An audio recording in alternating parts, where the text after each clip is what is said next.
कहानी की शुरुआत में हम देखते हैं कि पूरी दुनिया में रेडिएशन फैल चुका है, जिसके कारण सभी लोग मारे गए थे और पूरी दुनिया की इलेक्ट्रिसिटी भी जा चुकी है। इसी दौरान हम एक गांव में एक अकेली लड़की को देखते हैं जिसका नाम एन होता है। वो रेडिएशन से बचने के लिए खास तरह का सूट पहनकर पास के स्टोर से सामान लेकर घर आ रही होती है। फिर जब एन अपने घर के पास आ जाती है तब वो अपना सूट निकाल देती है, क्योंकि जहाँ वो रहती है वहाँ पहाड़ और जंगल है और यहाँ पर अभी तक रेडिएशन नहीं फैला है। फिर एन घर आने के बाद खुद को साफ करती है और नहाती है, ताकि अगर वो रेडिएशन के संपर्क में आई भी हो तो वो धुल जाए। एन नहाने के बाद सो जाती है। अगली सुबह एन उठकर अपने खेत के काम करने में लग जाती है। एन यहाँ अपने कुत्ते के साथ रहती है। वो अकेलेपन से जूझ रही थी, लेकिन फिर भी अपने अस्तित्व को बनाए रखने की कोशिश कर रही थी। उसे लगता नहीं था कि यहाँ पर कोई इंसान बचे हुए हैं। एन कभी कभी जरूरी खाने का सामान लेने के लिए पास के खाली शहर में जाती थी। एक दिन एन जब अपने कुत्ते के साथ कहीं जा रही थी तब उसका कुत्ता जंगल के पास भौंकने लगता है।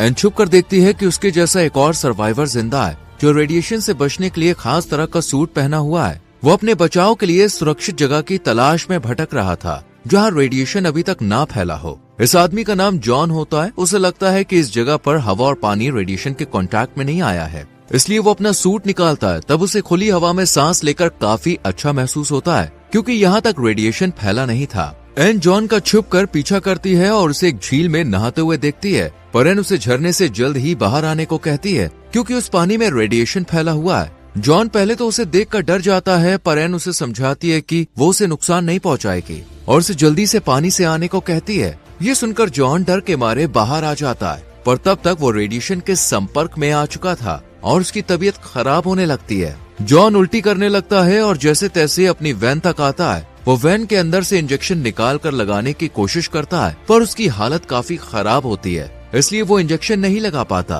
तब वो एन को इंजेक्शन लगाने को कहता है। एन उसे इंजेक्शन लगा देती है। जॉन की तबीयत ठीक नहीं थी, इसलिए एन उसे अपने घर लेकर आती है, पर उससे पहले वो उसे साफ करती है और खुद भी नहाती है। एन कुछ दिनों तक जॉन को दवाइयाँ देती है और उसका ख्याल रखती है। एन भगवान से प्रार्थना भी करती है कि जॉन जल्दी से ठीक हो जाए, क्योंकि एन बहुत समय से अकेली रह रही थी। अब वो अकेली नहीं रहना चाहती थी। कुछ दिन के बाद जॉन ठीक होने लगता है। वो एन से उसका ख्याल रखने के लिए शुक्रिया अदा करता है। जॉन एन को बताता है कि वो इंजीनियर है और सरकार के बंकर में काम करता था, इसी कारण वो इस भयानक आपदा से बच पाया। पर कुछ समय बाद उसे बंकर से निकलना पड़ा, क्योंकि उसका खाने का सामान खत्म हो गया था और फिर वो पैदल यहाँ तक आया था। जॉन आगे एन से कहता है कि ये जगह पहाड़ों और जंगलों से घिरी हुई है, इसलिए यहाँ अभी तक रेडिएशन नहीं आया है। एन धार्मिक होती है। वो जॉन से कहती है कि भगवान ने ये जगह उनके लिए बनाई है। एन आगे जॉन को अपने परिवार की फोटो दिखाते हुए बताती है कि वो यहाँ अपने माँ,